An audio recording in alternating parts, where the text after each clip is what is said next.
Et il y en a qui sont encore des enfants ou des jeunes. On leur souhaite de réussir leurs études. Et ça, c'est dans le but qu'ils aient un bon métier, un bon travail, pour qu'ils ne manquent de rien, et même qu'ils soient dans l'abondance. Alors, c'est ça qu'on pense chaque fois qu'ils rapportent le bulletin de notes, on se dit « Ah, c'est bien ». Et puis, voilà, il va réussir les diplômes, il va pouvoir faire de grandes études, et puis après, il sera tranquille, et nous aussi, on sera tranquille. Donc, on espère ça pour eux, et puis on espère aussi pour eux une longue vie heureuse. C'est tout à fait normal, hein. On se dit peut-être, je ne vais pas arriver comme Mathusalem, ni mes enfants, mais c'est 969 ans. Mais peut-être comme certains patriarches, 120 ans. Allez, comme Joseph, 110 ans. Pourquoi pas? Mon papa, il est mort à 99 ans. Voilà, ça c'est là où Abraham a reçu la promesse d'un héritier. Alors, donc, on peut faire des plans comme ça et espérer des choses matérielles pour nos enfants. Et c'est également vrai pour chacun de nous. Nous voulons ça aussi pour nous-mêmes. Personne n'a envie de mourir maintenant. Personne veut être démuni, sans rien. Et, personne ne cherche les douleurs et la souffrance. Donc, c'est à partir du moment où nous rencontrons le Seigneur, au moment où il nous change, nous sauve, que nous comprenons alors quelles devraient être nos priorités. Et là, on apprend que ce que le Seigneur veut, c'est notre vrai bonheur. Et ce bonheur, il va se concrétiser si nous désirons le servir de tout notre cœur. Alors, on se dit, voilà, maintenant, peu importe ce qui va se passer, des fois on apprend des choses terribles sur la souffrance des chrétiens dans le monde. Donc, eh bien, on se dit, bien, peut-être nous aussi un jour, pourquoi pas, le Seigneur me donnera la force. Donc, c'est tout à fait un autre sens à notre vie, hein. Et nous comprenons que ce n'est pas la fortune, faire fortune, ou une longue vie qui doit être l'objet de nos pensées, notre objectif. Ce n'est pas ça qui doit accaparer notre énergie. Et pourtant, on en met de l'énergie pour apprendre, pour étudier, et pour avoir une situation aisée, facile, hein. Alors, nous allons voir plusieurs passages. Donc, je pense que je vais lire pas mal de passages qui vont dans ce sens et nous aider à comprendre justement les priorités et aussi ce qui est important pour nous et vis-à-vis de Dieu. Alors, d'abord, on va lire Jacques, chapitre 4, versets 13 à 17. Jacques 4, 13 à 17 nous dit « À vous maintenant qui dites « Aujourd'hui ou demain, nous irons dans telle ville, nous y passerons une année, nous trafiquerons et nous gagnerons.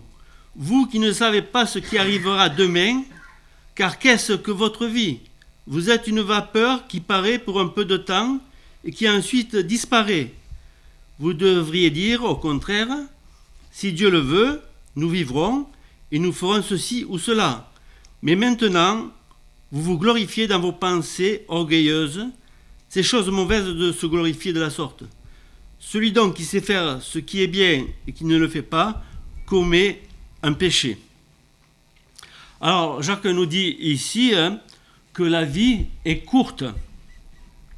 Alors, peut-être que quand on est jeune, on ne se pose pas la question, mais à mon âge, je dis, c'est passé vite. Hein. J'ai le temps maintenant, mais il me reste encore beaucoup de temps. j'en sais rien. Et donc je suis plus près de la fin que du début. Hein. Alors, également, ce passage nous dit que nous ne pouvons prévoir rien de trop sûr, surtout dans les affaires. Alors, peut-être, on se dit, voilà, avec tel diplôme, ben, je veux devenir riche. Avec telle entreprise, ben, je serai aisé, etc. Et on apprend avec ce passage que c'est la volonté de Dieu qui se fait avec nous ou malgré nous. Ce qui compte, c'est faire la volonté de Dieu. Voilà ce qui est important. Alors on va lire un autre passage, Matthieu 16.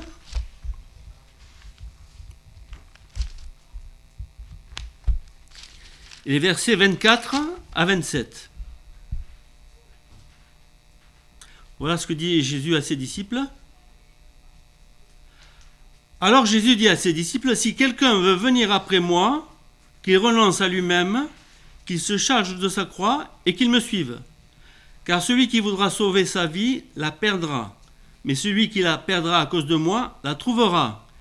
Et que servirait-il à un homme de gagner tout le monde s'il perdait son âme ? Ou que donnerait un homme en échange de son âme ?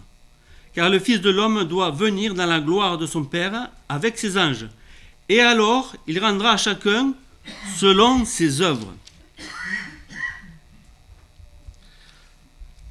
Ceux qui veulent suivre le Seigneur Jésus-Christ savent que cela a un coût.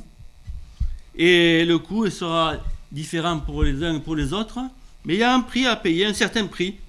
Alors, peut-être justement ce changement de pensée qui va faire dans notre cœur et qui va tout chambouler, c'est déjà un coup. Hein.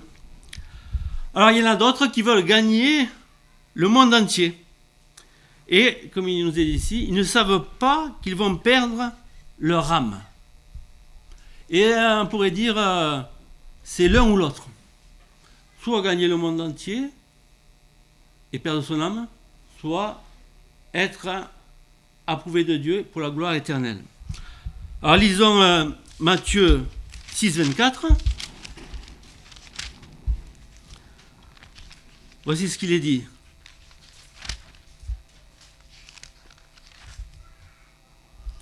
Nul ne peut servir deux maîtres, car ou il haïra l'un et aimera l'autre, ou il s'attachera à l'un et méprisera l'autre. Vous ne pouvez servir Dieu et Mammon. Mammon, c'est les richesses divinisées. Hein. Alors, avec Dieu, je peux tout faire, ce que dira le chrétien. Mais avec l'argent des milliards, je peux tout faire. C'est ce que diront les milliardaires. Alors, j'ai pris des exemples. J'ai lu pas mal de choses au cours de mes lectures. Alors, j'ai appris qu'il y avait une chanteuse que je ne connaissais pas il y a pas longtemps. Elle s'appelle Taylor Swift. Alors, il y en a qui la connaissent. Hein. Elle a 34 ans. Et elle possède déjà 1,6 milliard. À 34 ans, c'est pas mal déjà. Hein. Et parce qu'elle chante, elle produit, etc. Alors en France, nous avons Mbappé, par exemple. Alors Mbappé, vous savez quel est son salaire ? 6 millions d'euros par mois, brut. Cela fait 72 millions d'euros par an. Et en plus, il a des contrats avec des marques. Alors en 2023, il a gagné 120 millions de dollars. Je crois qu'il a payé quand même 60 millions d'impôts. Je sais pas. Alors, et sa valeur marchande, il a été acheté, on le vend hein, à d'autres clubs, c'est 180 millions d'euros. Alors, je ne sais pas si vous avez déjà imaginé ce que ça peut être, hein, mais c'est juste des millions d'euros. Hein. Alors, vous savez quel âge il a ? Il va faire 26 ans. Alors, voilà, mes enfants, ils sont plus âgés, ils ont un peu moins d'argent.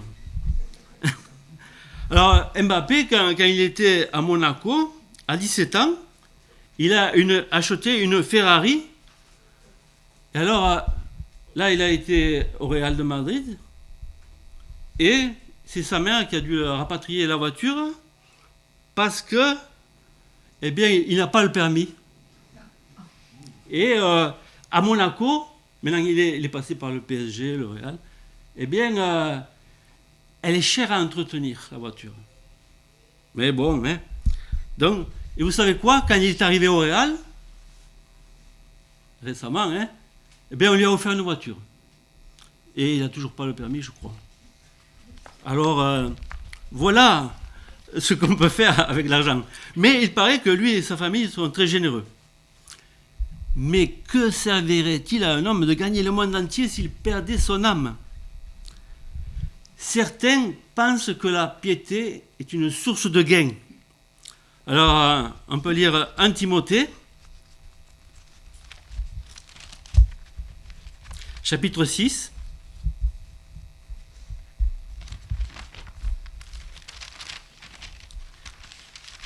Et on lira les versets 6 à 10. C'est en effet une grande source de gain que la piété avec le contentement, car nous n'avons rien à apporter dans le monde et il est évident que nous n'en pouvons rien emporter. Si donc nous avons la nourriture et le vêtement, cela nous suffira. Mais ceux qui veulent s'enrichir tombent dans la tentation, dans le piège et dans beaucoup de désirs insensés et pernicieux qui plongent les hommes dans la ruine et la perdition. Car l'amour de l'argent est une racine de tous les maux, et quelques-uns, en étant possédés, se sont égarés loin de la foi et se sont jetés eux-mêmes dans bien des tourments.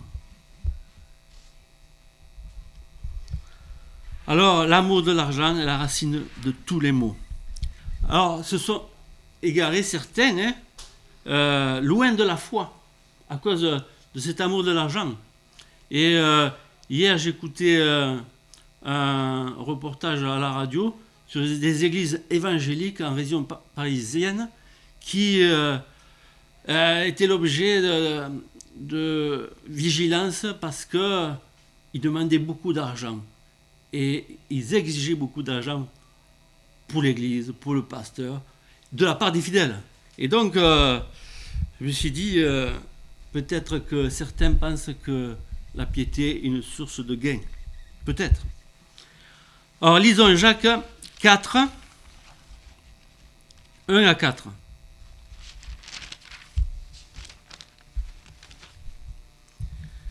Il est dit, « D'où viennent les luttes et d'où viennent les querelles parmi vous? N'est-ce pas de vos passions qui combattent dans vos membres? Vous convoitez et vous ne possédez pas. Vous êtes meurtriers et envieux et vous ne pouvez pas obtenir. Vous avez des querelles et des luttes et vous ne possédez pas parce que vous ne demandez pas. Vous demandez et vous ne recevez pas parce que vous demandez mal dans le but de satisfaire vos passions. Adultères que vous êtes, ne savez-vous pas que l'amour du monde est inimitié contre Dieu? Celui donc qui veut être ami du monde se rend ennemi de Dieu. » Alors lisons aussi Luc 12.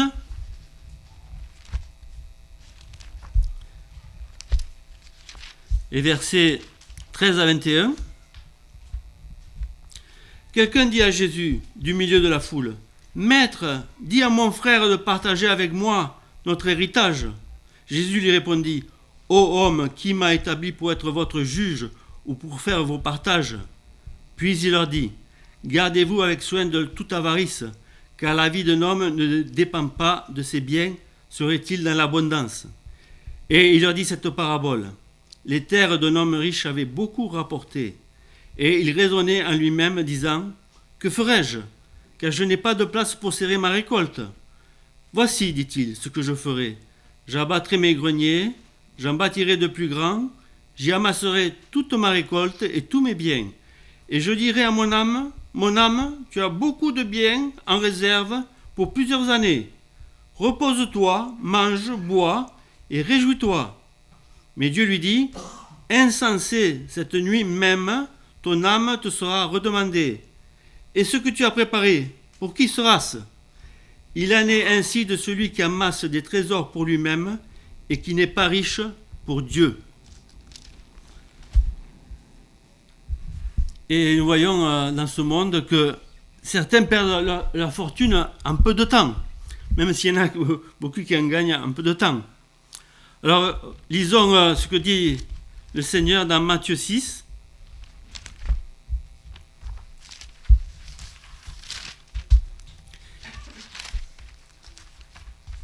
Et verset 19.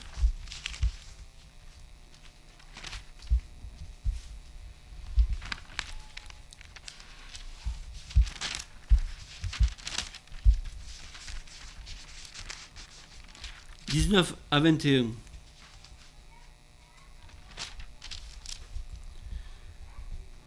Ne vous amassez pas des trésors sur la terre où la teigne et la rouille détruisent et où les voleurs percent et dérobent. Mais amassez-vous des trésors dans le ciel où la teigne et la rouille ne détruisent point et où les voleurs ne percent ni ne dérobent.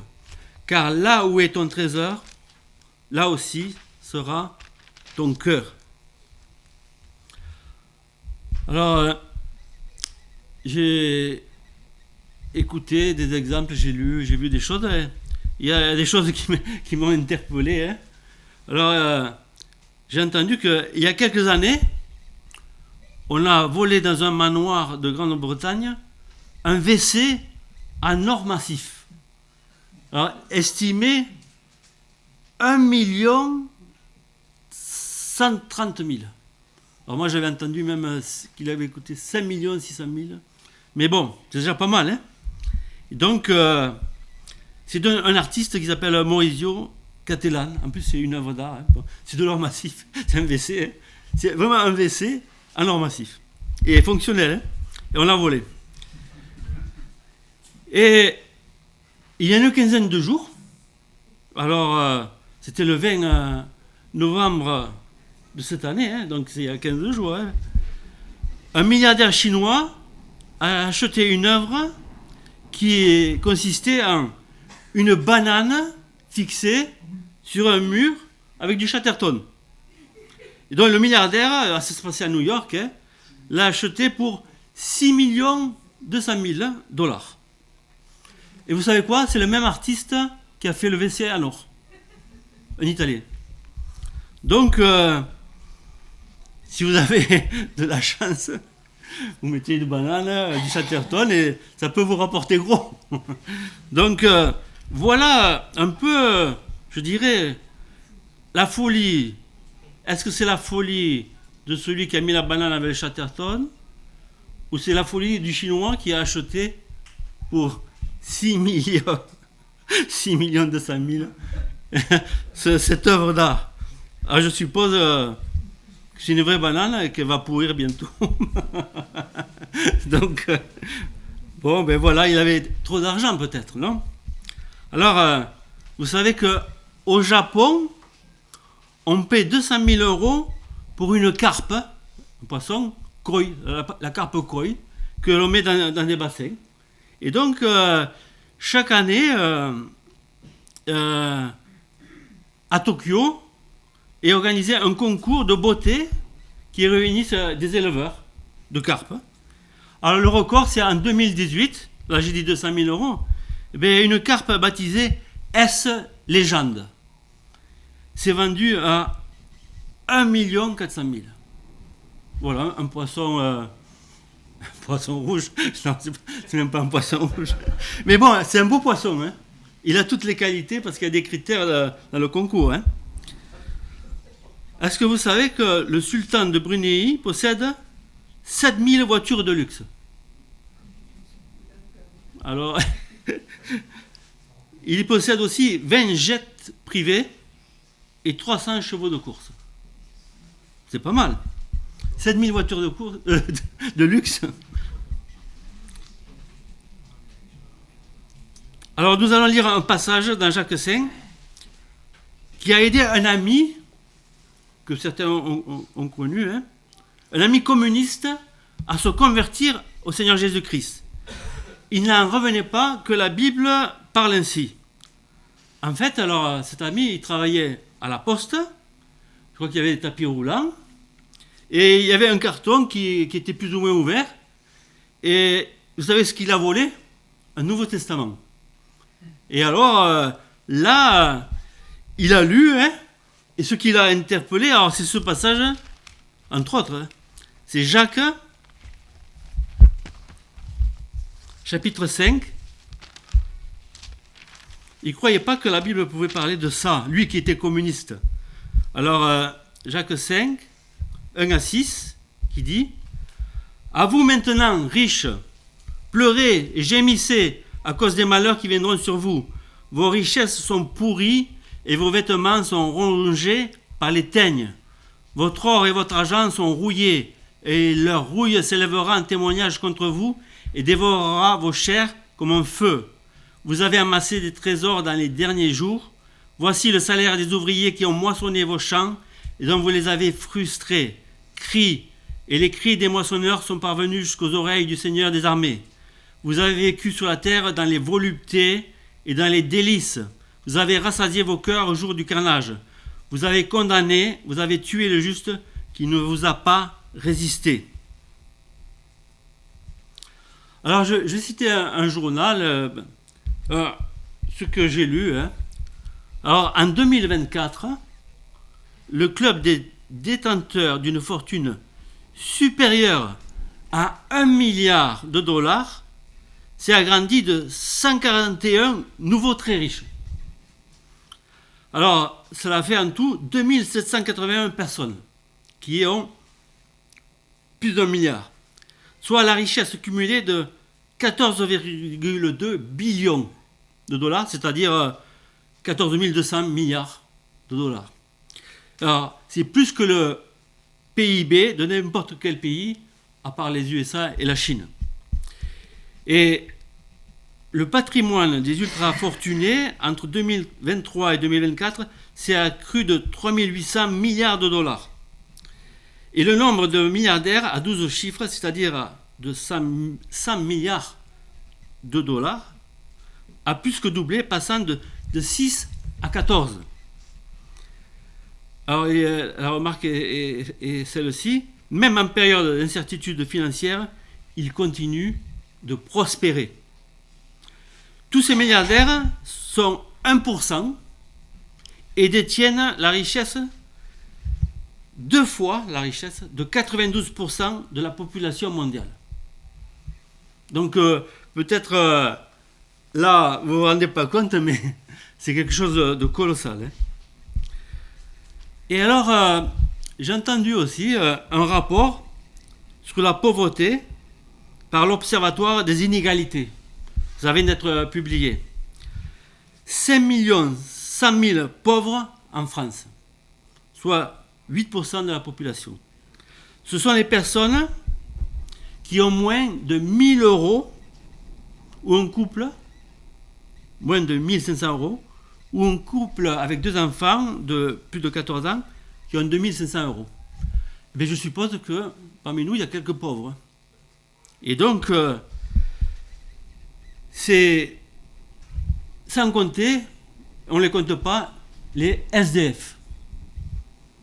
Alors, voilà ce que sont les chiffres. Je vous ai donné les chiffres des milliardaires, et je vous donne aussi ce qui se passe pour les pauvres.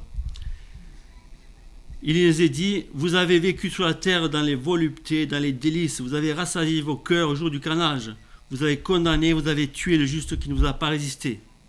Alors peut-être que certains connaissent la marque Hermès, c'est la marque la plus chère, la plus artisanale, qui vend des sacs, entre autres, à 5 000 euros, 20 000 euros, ou plus.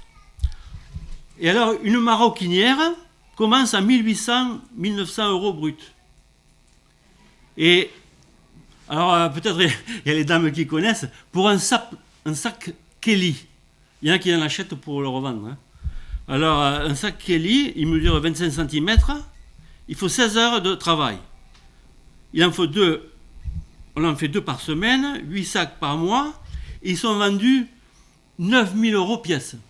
Cela fait, ça rapporte 72 000 euros en chiffre d'affaires. Ils vendent aussi des robes. Alors, les robes, 200 000 euros. Des jupes ou des chemisiers à 95 000 euros. Dior, vous savez. Hermès a engrangé 4,3 milliards de bénéfices en 2023. Et comme la demande est grande, il y a des sous-traitants qui payent encore moins. Alors, pour une piqueuse de cuir, elle est payée 1528 euros net. Après 13 ans d'ancienneté, dont 72 euros de prime d'ancienneté. Alors, pas de pause le matin, ni l'après-midi, 45 minutes pour déjeuner, et puis une cadence infernale avec des troubles musculo-squelettiques à la clé. Alors j'ai vu un reportage en Inde où l'on triait les vêtements, maintenant c'est à la mode, pour les vendre en seconde main. Et il y avait une femme qui témoignait de 37 ans qui avait passé la moitié de sa vie devant un tapis roulant. Et elle gagnait 80 euros par mois, 8 heures par jour. Alors 400 roupies par jour, ça fait 4 euros. Et elle devait payer un loyer de 40 euros par mois. Donc, il y en a qui font fortune, mais c'est au détriment des autres. Et ça, le Seigneur s'en souviendra. Et il s'en souvient. Alors, vous connaissez tous Elon Musk. Alors, il a 348 milliards de dollars. Mais ça change, chaque jour ça change. Alors, quand Trump a été élu, eh bien, il a gagné en 24 heures 26 milliards 500 millions. Et c'est l'homme le plus riche, soi-disant, de l'histoire. Alors, j'aimerais prendre un passage et prendre le temps de lire justement Apocalypse 18. Tout à l'heure, on a lu quelques passages, certains ont lu quelques passages d'Apocalypse. Eh bien, là, on va lire Apocalypse 18 et regardez ce qui nous est dit. Après cela, je vis descendre du ciel un autre ange qui avait une grande autorité, et la terre fut éclairée de sa gloire. Il cria d'une voix forte, disant : elle est tombée, Babylone la grande. Elle est devenue une habitation de démons, un repère de tout esprit impur, un repère de tout oiseau impur et odieux, parce que toutes les nations ont bu du vin de la fureur de sa débauche, que les rois de la terre se sont livrés avec elle à la débauche, que les marchands de la terre se sont enrichis par la puissance de son luxe. Et j'entendis du ciel une autre voix qui disait : sortez du milieu d'elle, mon peuple, afin que vous ne participiez point à ses péchés, et que vous n'ayez point de part à ses fléaux, car ses péchés se sont accumulés jusqu'au ciel, et Dieu s'est souvenu de ses iniquités. Payez-la comme elle a payé, et rendez-lui au double selon ses œuvres. Dans la coupe où elle a versé, versez-lui au double. Autant elle s'est glorifiée et plongée dans le luxe, autant donnez-lui de tourments et de deuil, parce qu'elle dit en son cœur : je suis assise en reine, je ne suis point veuve, et je ne verrai point de deuil. À cause de cela, en un même jour, ces fléaux arriveront, la mort, le deuil et la famine, et elle sera consumée par le feu, car il est puissant le Seigneur Dieu qui l'a jugée. Et tous les rois de la terre qui se sont livrés avec elle à la débauche et au luxe pleureront et se lamenteront à cause d'elle, quand ils verront la fumée de son embrasement. Se tenant éloignés, dans la crainte de son tourment, ils diront : malheur, malheur, la grande ville Babylone, la ville puissante, en une seule heure est venu ton jugement. Et les marchands de la terre pleurent et sont dans le deuil à cause d'elle, parce que personne n'achète plus leur cargaison d'or, d'argent, de pierres précieuses, de perles, de fin lin, de pourpre, de soie, d'écarlate, de toute espèce de bois de senteur, de toute espèce d'objet d'ivoire, de toute espèce d'objet en bois très précieux, en airain, en fer et en marbre, de cannelle, d'aromates, de parfums, de myrrhe, d'encens, de vin, d'huile, de fine farine, de blé, de bœuf, de brebis, de chevaux, de chars, de corps et d'âmes d'hommes. Les fruits que désirait ton âme sont allés loin de toi, et toutes les choses délicates et magnifiques sont perdues pour toi, et tu ne les trouveras plus. Les marchands de ces choses qui se sont enrichis par elles se tiendront éloignés dans la crainte de son tourment. Ils pleureront et seront dans le deuil, et diront « Malheur, malheur !» La grande ville qui était vêtue de fin lin, de pourpre et d'écarlate, et parée d'or, de pierres précieuses et de perles. En une seule heure, tant de richesses ont été détruites. Et tous les pilotes, tous ceux qui naviguent vers ce lieu, les marins et tous ceux qui exploitent la mer, se tenaient éloignés, et ils s'écriaient en voyant la fumée de son embrasement. Quelle ville était semblable à la grande ville! Ils jetaient de la poussière sur leurs têtes, ils pleuraient et ils étaient dans le deuil. Ils criaient et disaient « Malheur, malheur !» La grande ville où se sont enrichis par son opulence tous ceux qui ont des navires sur la mer, en une seule heure, elle a été détruite. Ciel, réjouis-toi, et vous, les saints, les apôtres et les prophètes, réjouissez-vous aussi, car Dieu vous a fait justice en la jugeant. Alors un ange puissant prit une pierre semblable à une grande meule, et il la jeta dans la mer en disant « Ainsi sera précipitée avec violence Babylone, la grande ville, et on ne la retrouvera plus. Et l'on n'entendra plus chez toi les sons des joueurs de harpe, des musiciens, des joueurs de flûte et des joueurs de trompette. On ne trouvera plus chez toi aucun artisan de métier quelconque. On n'entendra plus chez toi le bruit de la meule. La lumière de la lampe ne brillera plus chez toi, et la voix de l'époux de l'épouse ne sera plus entendue chez toi. Car tes marchands étaient les grands de la terre. Toutes les nations ont été séduites par tes enchantements. Et l'on a trouvé chez elles le sang des prophètes et des saints et de tous ceux qui ont été égorgés sur la terre. Alors vous voyez ici combien est terrible le diagnostic et ce que va faire le Seigneur pour y remédier. Et donc voilà. Et vous savez, il est question d'armateurs et de commerçants, de navigateurs. Et vous savez que les armateurs, ce sont les plus riches. La troisième fortune de France, eh bien, c'est un armateur. Et donc, on voit que Dieu va juger cette ville, Babylone. Alors, certains disent que c'est New York. Alors, je ne sais pas. Peut-être. En tout cas, c'est la ville où il y a le plus de milliardaires et de millionnaires. Donc il y a eu plus de 48% en un an.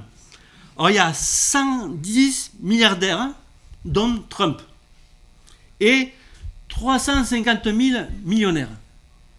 Alors voilà, mais c'est pas New York, c'est pas le premier port du monde. Hein. C'est les ports chinois, Singapour, c'est eux. Hein. Mais bon, voilà, Dieu va juger ceux qui s'enrichissent au détriment des autres. Le Seigneur va bientôt exercer sa justice. Quand on voit tous ces chefs d'État qui s'enrichissent aux dépens de leur peuple, alors là, je pourrais vous dire des tas de choses, mais sur tous ceux qui s'enrichissent. Alors, je n'ai pas le temps de parler de tous ces milliardaires et millionnaires et de leurs frasques. Parce que là, au début, je vous ai dit des choses qui ont l'air tellement bêtes. Mais avec l'argent, ils ne savent même pas ce qu'ils doivent faire. Alors, je ne vous dis pas tout ce qu'ils se proposent de faire avec leur argent. Alors, pour nous, il s'agit d'être clairvoyants. Alors, on va lire 1 Corinthiens 1.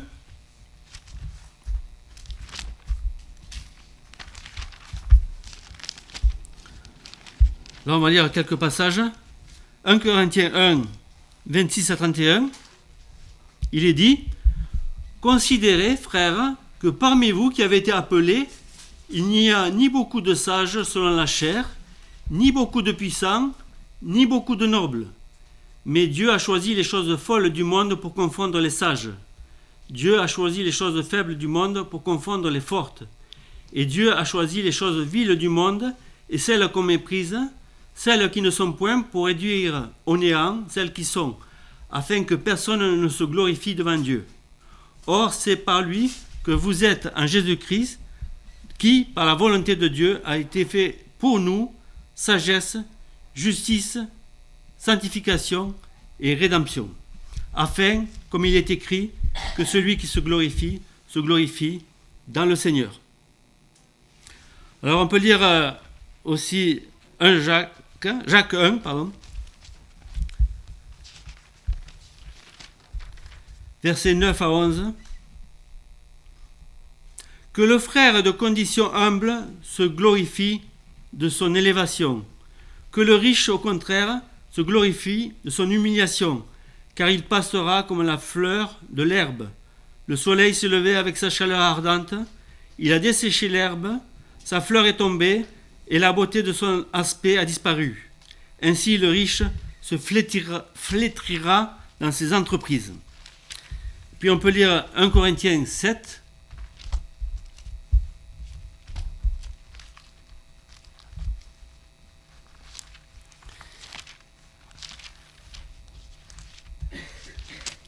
Alors, il dit d'abord au verset 17, « Seulement que chacun marche selon la part que le Seigneur lui a faite, selon l'appel qu'il a reçu de Dieu.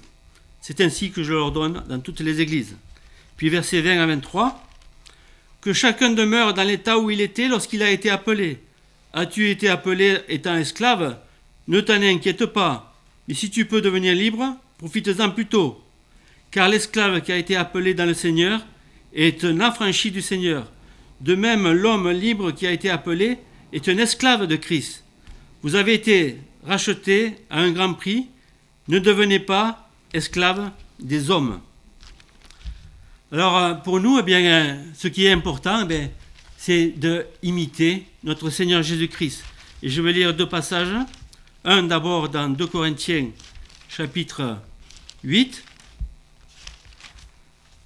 Verset 9, il est dit, « Car vous connaissez la grâce de notre Seigneur Jésus-Christ, qui pour vous s'est fait pauvre du riche qu'il était, afin que par sa pauvreté, vous soyez enrichis. » Et puis Philippiens chapitre 2, versets 5 à 11. «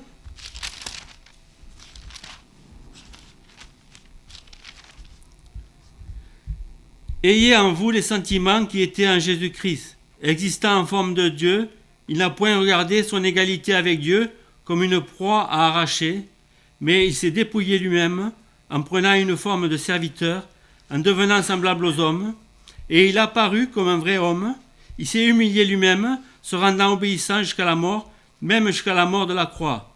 C'est pourquoi aussi Dieu l'a souverainement élevé et lui a donné le nom qui est au-dessus de tout nom, afin qu'au nom de Jésus, tout genou fléchisse dans les cieux, sur la terre et sous la terre, et que toute langue confesse que Jésus-Christ est Seigneur, à la gloire de Dieu le Père. » Puis lisons Matthieu 6.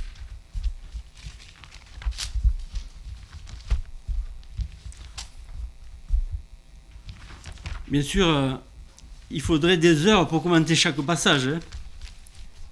Alors je préfère juste les lire, et peut-être que vous aurez l'occasion de les méditer, de les approfondir. Matthieu 6, 25.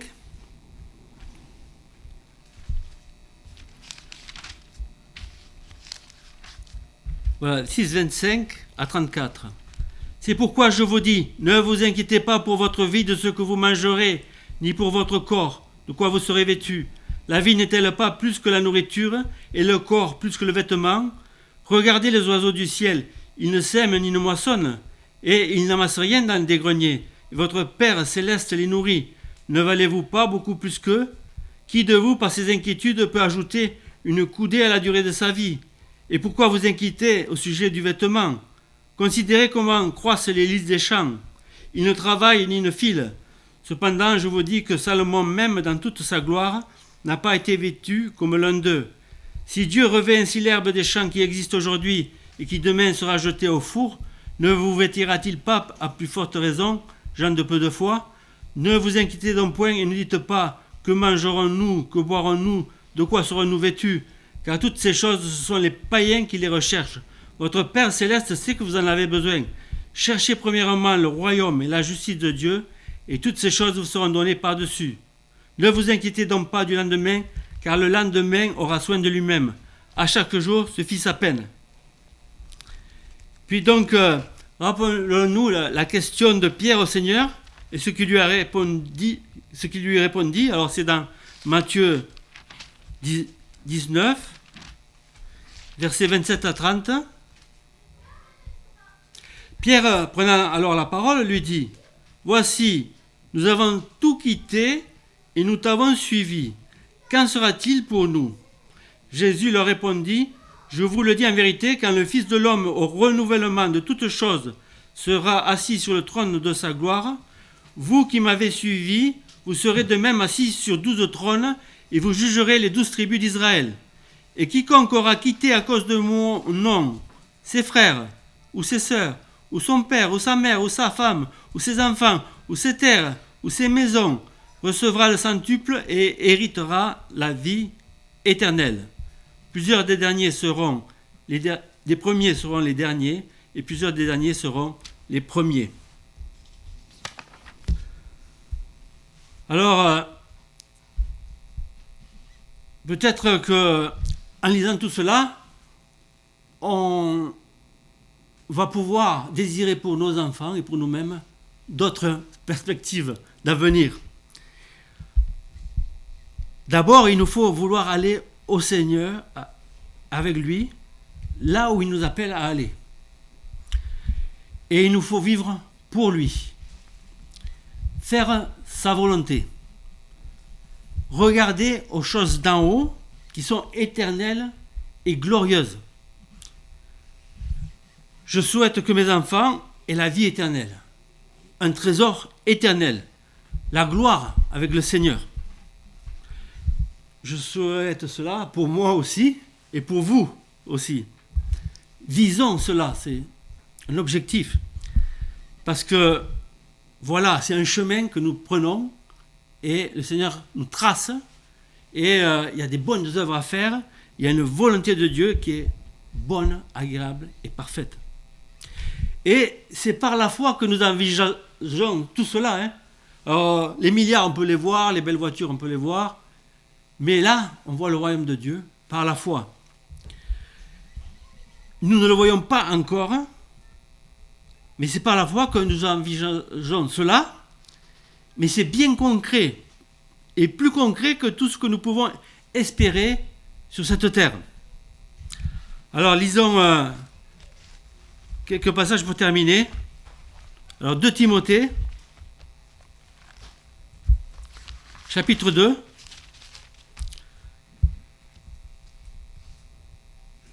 On va lire 11 à 12, la première partie. Cette parole est certaine. Si nous sommes morts avec lui, nous vivrons aussi avec lui. Si nous persévérons, nous régnerons aussi avec lui. Un jour, nous régnerons avec le Seigneur Jésus-Christ. Alors je vais lire Apocalypse 22, versets 3 à 5. Il est dit : il n'y aura plus d'anathème. Le trône de Dieu et de l'agneau sera dans la ville. Ses serviteurs le serviront et verront sa face, et son nom sera sur leur front. Il n'y aura plus de nuit, ils n'auront besoin ni de lampe, ni de lumière, parce que le Seigneur Dieu les éclairera, et ils régneront au siècle des siècles. Alors pour terminer, le dernier passage, Jacques 5. Donc si vous avez remarqué, on a lu chapitre 4 à partir du verset 13 de Jacques jusqu'au chapitre 5, versets 7 et 8.